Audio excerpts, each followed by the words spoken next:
Ayan, sudit tayo kay Marcela Marinho de Agoncillo.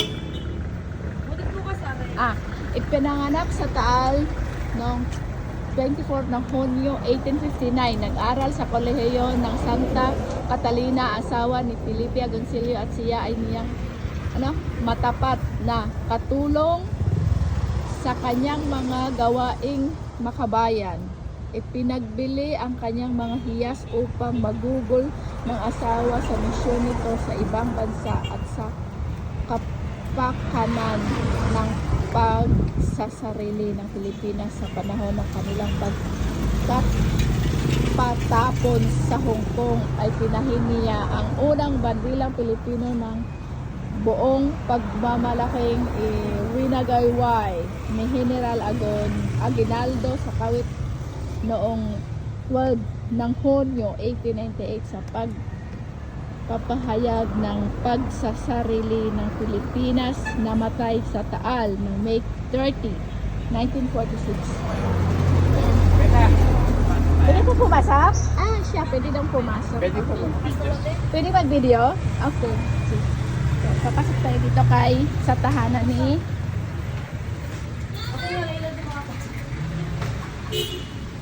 Marcela Agoncillo. Ayan o.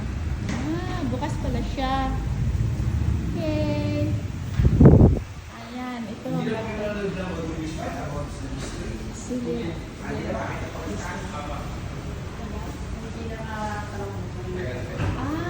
Talambuhay niya.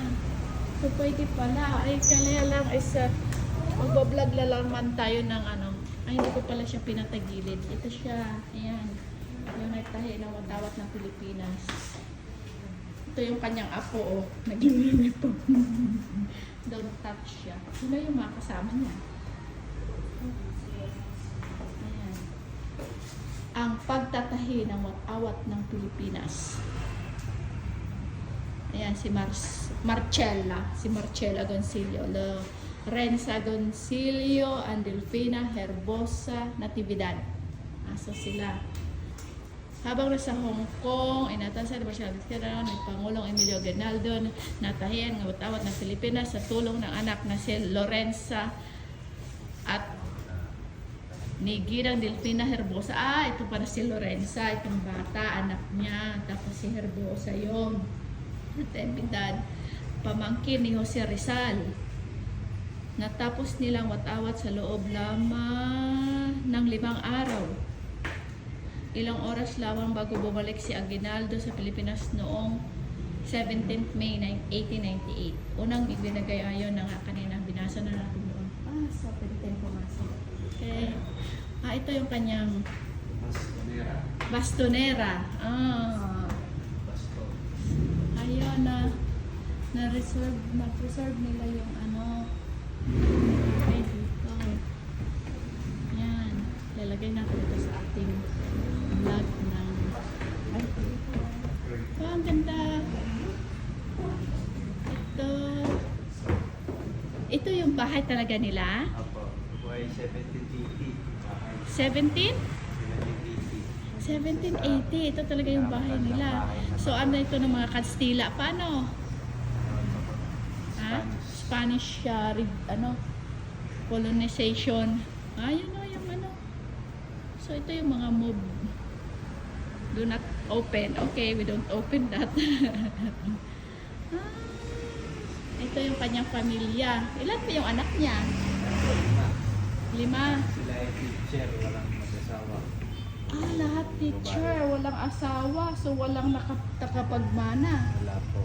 Huling namatay ay yung huling bunso. Si Marcela Junior. Si Marcela kasi yung anak niya na nagtahi ay si Lorenza. Ito yung ito. Imagine, ito siya nakaupo dito. Ito kapis. Ito talaga tunay. Ayan. Anong kahoy na ito, Nara?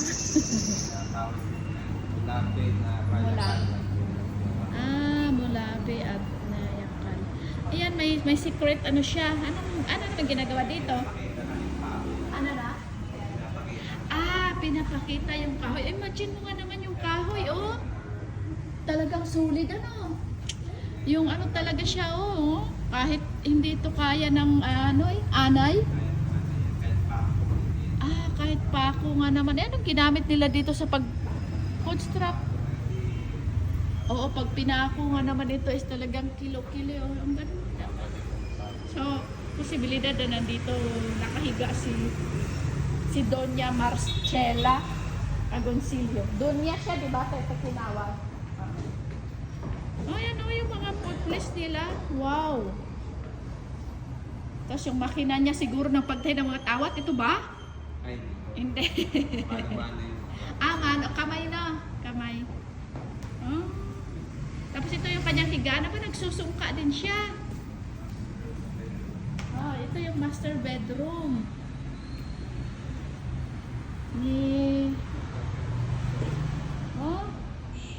Yung mga sahig, talagang solid.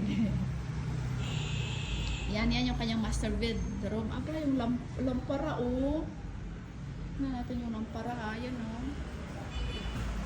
Yan yung kanyang tibay ng mga kahoy na yan. Tapos, pwedeng umikot doon. Wala ikutan. Ito, ayan. Yung bintana niya, close doon. Hindi ka, close yun doon. Hindi pwedeng puntahan doon. Yan, yung kanyang mga muebles talaga, kanyang muebles puertes talaga, Ang ganda na kanyang higaan. Pang talaga, pang doon niya. Pag naglagay ka ng kulambo dyan. Di ba? Tapos ito next. So hindi na pwedeng pumasok doon sa loob. Ito yung prayer room niya. So yung mga yan is nandyan na yan talaga. Yung ng frame. Ano yan yung mga picture dyan ng ano nilagay nila. Latest artifacts na yan. Pero ito mga luma na talaga ito. Yung mga upuan na yan. Itong mga upuan na ito, yun talaga is dito. Inayos na lang.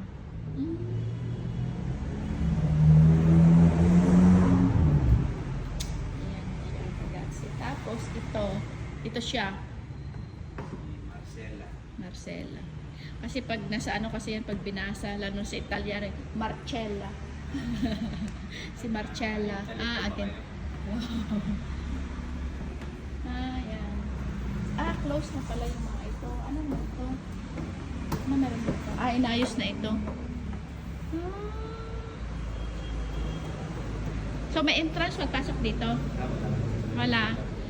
Sa donation lang. Diba? Yan do-donate lang kayo dito. Pumunta. Bukas kayo every, weekdays?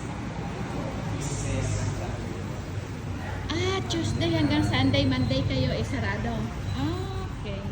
So, yung table na ito, inayos lang ito. Yung banyo nila, nasaan? So, yung master bedroom niya, walang banyo. Doon. Wala yan dyan. So, ito bago na itong mga piano, So, ito lang yung part ng bahay nila o meron pa sa kabila? Ito rin pa po. Ang ganda ng sahig, Talaga naman si Maninay, tumutunog yung kanyang takong. Ito, inano na ito, dinagdag ganito. Na po yan. Ha? Na-renovate. Na-renovate na ito. Itong pinaka-terrace niya. Pero, may ganito talaga ito noon. Ito. Itong terrace, ito. Okay. So, yung kusina, saan? Yan yung CR, so hindi natin. Diyan yung CR at saka bathroom. So hindi natin pwedeng tingnan kung ano yung nasa loob. Do not open so we don't open. Ito siya. Yan po yung kitchen nila. Ito yung kitchen nila. Diba mga palayok? At saka yung pang ng grinder ng panggiling. Pagpagawa ng puto at saka yung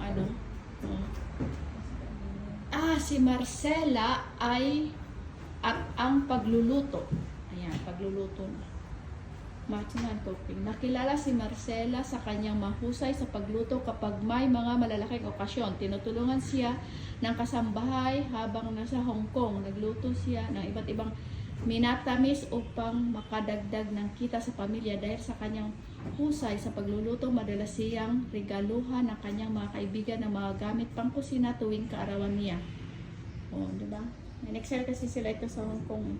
Ayan yung kanyang mga gamit. Oh, yan oh, mga palayok. Oh. Sarap nitong mag-ano, paksiw. Saing. So, pinantirahan na ito.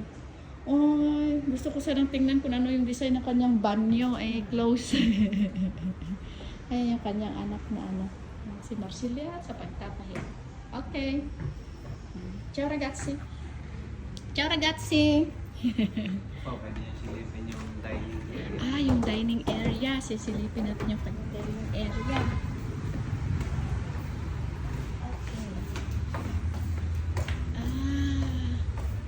Sisilipin natin yung kanilang dining area. Hindi pwedeng pumasok, pero, ang laki ng table, oh. Ilang seaters ito? 2, 4, 10. Okay, 12. Yung lababo. Saan yung lababo? Wala sila ba? Wala na, tinanggal na siguro. Wala na. Iba pa naman po ang nila sistema, balon ka po. Balon yung mga inaano nila sa tubig. Ito, wala pa nga namang gripo. Nga naman, ito yung kanilang dining room.